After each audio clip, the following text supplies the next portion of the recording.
चलिए, तो ये आप क्वेश्चन जो देख रहे हैं हमारे YouTube के ऑनलाइन स्टूडेंट्स ने भेजा हुआ है। इसमें अपन को दिया है a dot b is equal to 0। यहाँ पे a और b एक्चुअल में वेक्टर्स हैं and a dot c is equal to 0। Vector a is parallel to. तो इस क्वेश्चन को अगर आपको बहुत ठीक से समझना है तो पहले आपको थोड़ा सा जो है डॉट प्रोडक्ट पढ़ना पड़ेगा। डॉट प्रोडक्ट क्या होता है आप देखिए, दो वेक्टर हैं आपके पास a और b, तो a dot b is equal to define है ए बी कॉस थीटा। यहाँ पे थीटा इन दोनों वेक्टर्स के बीच का एंगल है, ये थीटा। तो अगर ये दोनों वेक्टर का डॉट प्रोडक्ट कभी भी 0 होता है, ये a dot b is equal to 0, इसका मतलब है a b cos theta is equal to 0। अब इसको आप समझिए कि अगर दो वेक्टर्स का डॉट प्रोडक्ट 0 है तो a और b तो खुद तो 0 हो नहीं सकते, तो इसका मतलब है कि कॉस थीटा 0 होगा। कॉस थीटा 0 होगा तो थीटा 90 डिग्री होगा।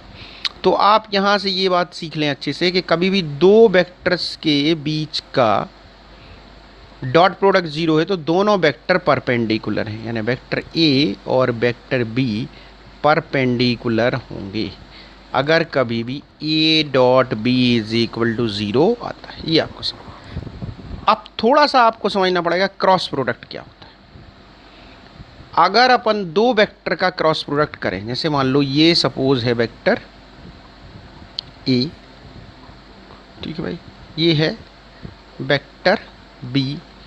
अब अगर अपन यहाँ पे करते हैं a क्रॉस b, तो इसका फॉर्मूला होता है a cross b is equal to a b sine theta n cap. ये जो एन कैप है ये सबसे इम्पॉर्टेंट है। यहाँ पे एन कैप का मतलब है एक्चुअल में एक ऐसा वेक्टर है एन कैप जो कि ए और बी के परपेंडिकुलर है, ठीक है। तो इतनी चीज़ें आपको समझना पड़ेंगी। अब अपन जो है इस क्वेश्चन को सॉल्व कर सकते हैं, ठीक है भाई। तो चलिए क्वेश्चन को देखते हैं। तो क्वेश्चन में अपन को दिया है a dot b is equal to 0। इसका मतलब है कि वेक्टर a और वेक्टर b, ठीक है भाई, आपस में परपेंडिकुलर है। अब ये कह रहा है a dot c is equal to 0, इसका मतलब वेक्टर a और वेक्टर c ये दोनों परपेंडिकुलर है।